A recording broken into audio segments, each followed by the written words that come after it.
Alright, so now we got the part two of the YouTuber who vanished, Talika Patrick. Uh Last time we were on the Mr. Sap. Back on that boy. We on your motherfucking head, but what did you do to that girl? But no, I'm joking. I don't think he had any responsibility with her because I don't think he even knew her. She just kept tweeting at him from what I seen, but let me refresh my memory. I don't remember too much of the facts.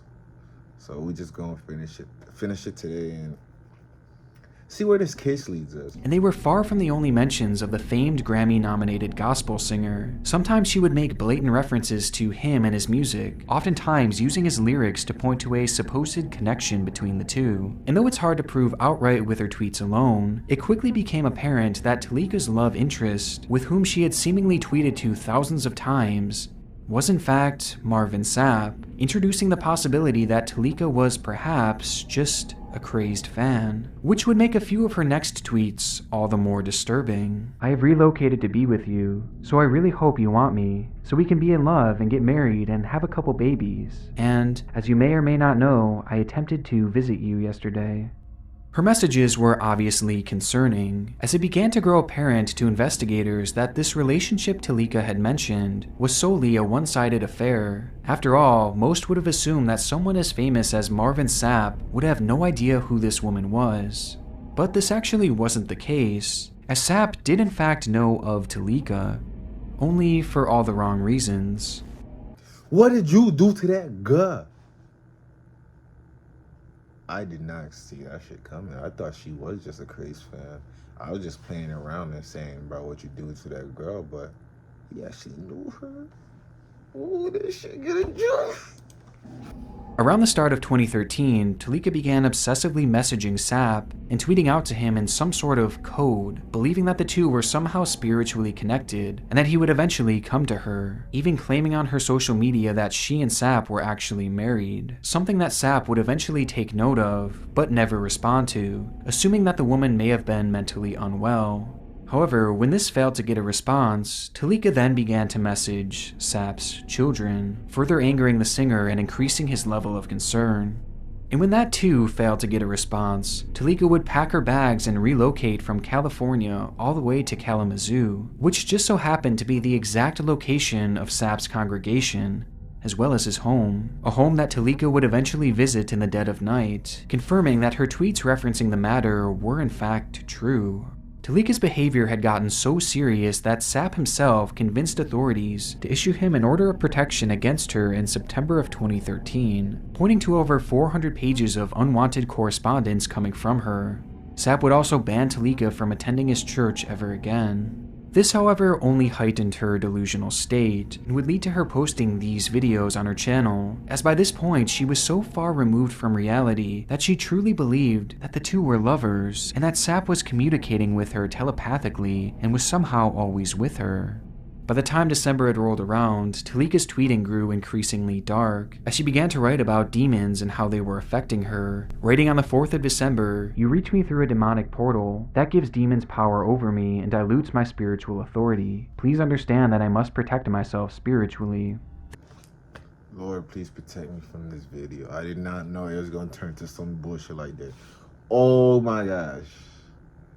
This shit just took a crazy turn. I did not see that shit coming, bro. I did not think she was gonna go that. I didn't think she was bananas. Cause I'm thinking, doctor, graduated. You must have a steady, focused head to be doing all that shit, right? Cause I wouldn't expect someone with a mental illness to accomplish all those feats. But holy shit, they just took a dark turn. Left California to go to India, really, bro. Or Kalamazoo, whatever the fuck place Mr. Sapp was living in, but why? That shit sounds like the boonies. The very next day, Talika would go through each of her Twitter accounts, delete everything, and vanish alongside of the road. The discovery of these accounts adds a whole new element to the case and seems to point to one obvious conclusion, that at the time of the disappearance, Talika was likely in the midst of some sort of severe psychotic break. But this still fails to explain what exactly had led to her actual disappearance. This question spurred on three prominent theories. One, that she had simply gone off into the woods alongside of the road attempting to hide from someone that just wasn't actually there, and instead was merely a figment of her delusions. And when hiding in the woods, she then succumbed to hypothermia, as wintertime in Michigan is notoriously cold. Two, that in the midst of this psychotic break, she decided to leave all her belongings aside and essentially run away, hitching a ride to somewhere far away, possibly to start a new life. And finally, 3, the theory that she truly was being followed, and that someone had grabbed her alongside of the road leading to her disappearance, as after all, that's exactly where police dogs had lost her scent. Later, a bloodhound tracked her scent directly from the car to the side of the road, and from there, the trail goes cold. Some would even further theorize that perhaps the victim of Talika's stalking may have had a hand in it, as by this point, Sapp was well aware of the woman and highly concerned with her behavior, which alone gave him a clear motive to protect his family. While others pointed to more scandalous affairs, that the two had actually been romantic in a time past, only to suffer from a major breakup, thus causing Talika's mental health to spiral, with the relationship potentially putting his career in jeopardy, as Alright, I don't know if they had a relationship or anything, but they can't right off the bat just blame the man, bro. You can't be just doing you and like doing your own job, and next thing you know, someone is going crazy over you and they're like disturbing the peace or like harming themselves, and they're blaming that all on you, bro. That's like the worst feeling that's gotta be for anybody, to be the pinnacle of a problem that you didn't cause. I feel like that's fucked up. I just mess around and say, Sap, we on you, boy. But other than that, I don't really believe he had anything to do with it. But, you know, I never know. I guess we're going to find out by the time this video ends. who knows what Talika might say or do, and given his wealth, he certainly had the means to make this happen. However, this theory never really went further than mere speculation, and police would adamantly state that Sapp was merely a victim of stalking, and was never considered a person of interest in this case. The pastor is nothing more than an innocent victim of an apparent stalking. And on a similar note, there was another early suspect that would emerge in the public eye, Talika's ex-husband, Ismail Calderon, to whom she had been married to for 4 years before splitting up in 2011. Immediately after the two had separated, Talika had gone onto an online nursing forum and accused Ismail of emotionally and verbally abusing her throughout their relationship, leading some to question whether he too had a hand in Talika's disappearance, perhaps as a means of silencing her, or getting revenge for their relationship ending. But much like Sapp, Calderon was never actually labeled as a suspect. In fact, it appears that there was only ever one real person of interest in the minds of police, with that being James Davis, the last known contact that Talika had through her cell phone, as he was the one that Talika had called explaining that she was fearing for her life. Though given that he had lived so far away in St. Louis, he too would be cleared of any wrongdoings, and instead was eventually labeled as just a concerned friend. And with no suspect, no body, and no real concrete clues, speculation is really all we'd be left with. At least until April 3rd, 2013, when everything would change. First tonight, the developments continue to come in about a body found in a small Indiana lake. This was not the answer anyone wanted. Investigators are certain the body found in an Indiana lake is that of Talika Patrick. Nearly 3 months after her disappearance, a fisherman would come across the body of Talika Patrick floating in Lake Charles. Fisherman did it. He fucking did it. He did it, and he said, you know what, I'm gonna come back here and look for the body in 3 months and act like I just found it. He fucking did it. I cracked the case. And did. Now I'm playing. Let's keep going. In the general vicinity where her car was found abandoned, with an autopsy eventually confirming her cause of death, drowning, with no signs of trauma evident on the body.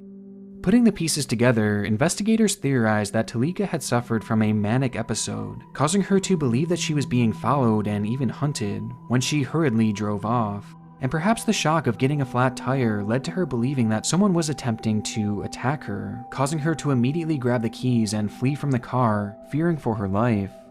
Without a flashlight and running in complete darkness, it's believed that Talika accidentally ran straight into Lake Charles, which is a body of water located directly parallel to where her car was found, just a few hundred feet away. And tragically, that night the water was incredibly cold and could have caused almost immediate hypothermia, with the lake actually completely freezing over that very night, hiding her body in an icy tomb and forever sealing her fate.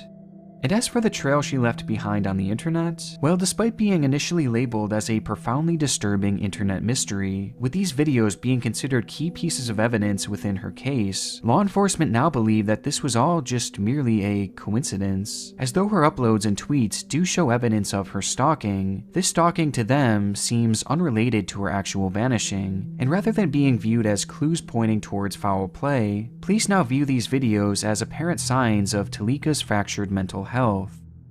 This was the official explanation given for the disappearance of Talika Patrick, a tragic accident triggered by untreated mental illness. Although, of course, some are still skeptical, including Talika's own family, who point to several unexplained inconsistencies, like her scent trail leading directly to the road, which was the opposite direction of the lake. And the fact that the body of water where Talika had been found was supposedly thoroughly searched on the night of her disappearance, and later even probed with sonar technology on 2 separate occasions, all of which yielding absolutely no results, despite the fact that that body of water is so small that most in the area actually consider it to be a pond, as it's so minuscule that it's not even labeled on Google Maps or Earth, which makes it all the more unusual that she wasn't discovered there sooner, prompting some to believe that she may have been kidnapped and killed elsewhere, before her body was later dumped in the water to give the illusion of an accidental death.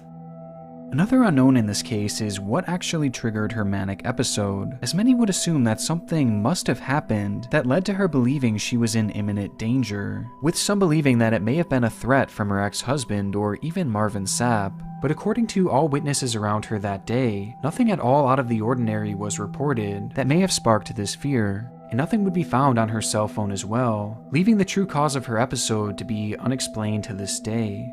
The family was so distrusting of the initial investigation that a second autopsy would eventually be conducted, which would go on to show that Talika had water within her nasal cavity, a detail that to the pathologists proved for certain that she had in fact died by drowning, which officially ended the police investigation for good, with one investigator stating that, I do believe it's probably as solved as it's going to get. Though to this day, we're still left with many unanswered questions, and for some, the mystery lives on. Well, I hope you have a good night. Bye. I love you. Wow, oh, that was a great video, Nick Crowley. I gotta get it to you. I'm definitely gonna be doing more of these because I love dark and mysterious videos, and he just knocked that shit out the park. But her old videos and shit, how the gifts that he put in his video, that shit was terrifying. It kept creeping me out with that. Knowing that bitch gone, she disappeared, she was going through it, knowing all that, bro, had me a little terrified. I'm not gonna cap with you, but I ain't never terrified unless it's the man above. This was a great one, part 2. I'm glad that they did find her body though, so the parents did have a little bit of closure, even though they're not exactly sure what happened to Talika. So R.I.P. to her, but damn, bro, this one was really good. I'm not gonna cap. But subscribe to Nick Crowley if you haven't already. Subscribe here. And like, share, and subscribe. I said that shit again, but yeah.